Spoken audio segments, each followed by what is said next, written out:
সাকিব নির্ভর চলচ্চিত্রই এখন চলছে। সাকিব খানকে নিয়ে যারা চলচ্চিত্র নির্মাণ করছে তারা 10 কোটি, 12 কোটি, 15 কোটি টাকা খরচ করেও বাংলা চলচ্চিত্র হচ্ছে। আমার অভিজ্ঞতা দীর্ঘ 42 বছর আমি চলচ্চিত্রের সাথে জড়িত।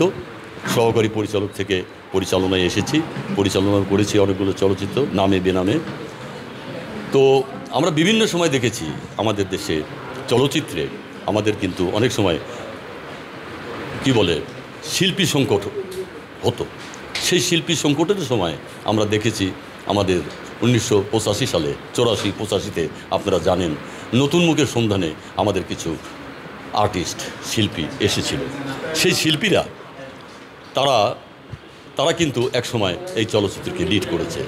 যখন 85-র নতুন মুখের সন্ধানে যারা এসেছিলেন তার মধ্যে অন্যতম হচ্ছে আমাদের নায়ক মান্না ভাই, আরও অনেকে রয়েছেন নিপা মনোদেশা, মান্না ভাই, আমির সিরাজি, এরকম সাত্তার, নায়ক সাত্তার, এরা সুব্রত, এরা সব কিন্তু 85-তে এসেছিলেন নতুন মুখের সন্ধানে।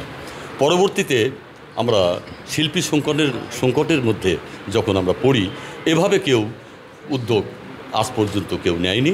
অনেকবার চলচ্চিত্র থেকে আমাদের বিশেষ করে চলচ্চিত্র পরিচালক সমিতি অনেকবার চেষ্টা করেছে আবার নতুন মুখের সন্ধানে শিল্পী আনার জন্য। আমাদের বাংলা চলচ্চিত্রে এখন সিনেমা হল কমে গেছে। সিনেমা হল কমে যাওয়ার জন্য আমাদের সিনেমা সেভাবে চলছেও না। সাকিব নির্ভর চলচ্চিত্র বলেছিলাম, একমাত্র সাকিব খান যে চলচ্চিত্রগুলোতে অভিনয় করছেন, অনেক বড় বাজেটের চলচ্চিত্রগুলো নির্মিত হচ্ছে।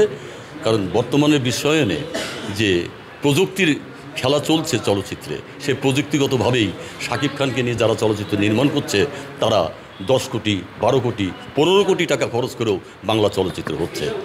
যখন সাকিবের ছবিটা সিনেমা হলে রিলিজ হচ্ছে আমরা কিন্তু তখন দেখতে পাই দর্শক হুমড়ি খেয়ে পড়ছে ছবিটা দেখতে। পাশাপাশি যখনই আমরা অন্য কোনো নায়ক নায়িকার চলচ্চিত্র সিনেমা হলে চালাতে যাই তখন আমরা দর্শকের ওই আগ্রহটা আমরা কম দেখতে পাই। সেই জন্য আমি বলছিলাম যে আমরা সাকিব নির্ভর চলচ্চিত্রই এখন চলছে।